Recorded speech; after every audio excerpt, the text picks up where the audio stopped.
Genesis 29. Then Jacob went on his journey, and came to the land of the people of the east. As he looked, he saw a well in the field, and 3 flocks of sheep lying there beside it. For out of that well the flocks were watered. The stone on the well's mouth was large, and when all the flocks were gathered there, the shepherds would roll the stone from the mouth of the well, and water the sheep, and put the stone back in its place on the mouth of the well. Jacob said to them, "My brothers, where do you come from?" They said, "We are from Haran." He said to them, "Do you know Laban, son of Nahor?" They said, "We do." He said to them, "Is it well with him?"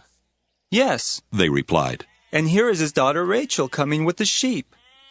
He said, "Look, it is still broad daylight. It is not time for the animals to be gathered together. Water the sheep, and go, pasture them."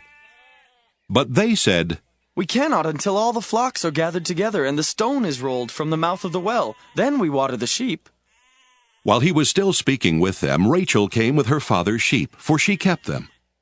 Now when Jacob saw Rachel, the daughter of his mother's brother Laban, and the sheep of his mother's brother Laban, Jacob went up and rolled the stone from the well's mouth, and watered the flock of his mother's brother Laban. Then Jacob kissed Rachel, and wept aloud. And Jacob told Rachel that he was her father's kinsman, and that he was Rebekah's son. And she ran and told her father. When Laban heard the news about his sister's son Jacob, he ran to meet him. He embraced him and kissed him, and brought him to his house. Jacob told Laban all these things, and Laban said to him, "Surely you are my bone and my flesh." And he stayed with him a month. Then Laban said to Jacob, "Because you are my kinsman, should you therefore serve me for nothing? Tell me, what shall your wages be?" Now Laban had 2 daughters. The name of the elder was Leah, and the name of the younger was Rachel. Leah's eyes were lovely, and Rachel was graceful and beautiful. Jacob loved Rachel, so he said, "I will serve you 7 years for your younger daughter Rachel." Laban said, "It is better that I give her to you than that I should give her to any other man. Stay with me." So Jacob served 7 years for Rachel, and they seemed to him but a few days because of the love he had for her. Then Jacob said to Laban, "Give me my wife, that I may go in to her, for my time is completed." So Laban gathered together all the people of the place and made a feast. But in the evening he took his daughter Leah and brought her to Jacob, and he went in to her. Laban gave his maid Zilpah to his daughter Leah to be her maid.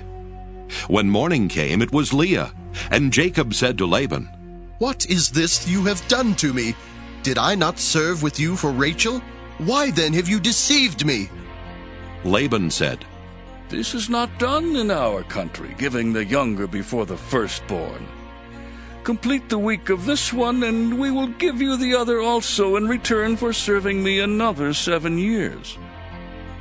Jacob did so and completed her week. Then Laban gave him his daughter Rachel as a wife. Laban gave his maid Bilhah to his daughter Rachel to be her maid. So Jacob went into Rachel also, and he loved Rachel more than Leah. He served Laban for another 7 years. When the Lord saw that Leah was unloved, he opened her womb, but Rachel was barren. Leah conceived and bore a son, and she named him Reuben, for she said, "Because the Lord has looked on my affliction, surely now my husband will love me." She conceived again and bore a son, and said, "Because the Lord has heard that I am hated, he has given me this son also." And she named him Simeon. Again she conceived and bore a son, and said, "Now this time my husband will be joined to me, because I have borne him 3 sons." Therefore he was named Levi. She conceived again and bore a son, and said, "This time I will praise the Lord." Therefore she named him Judah. Then she ceased bearing.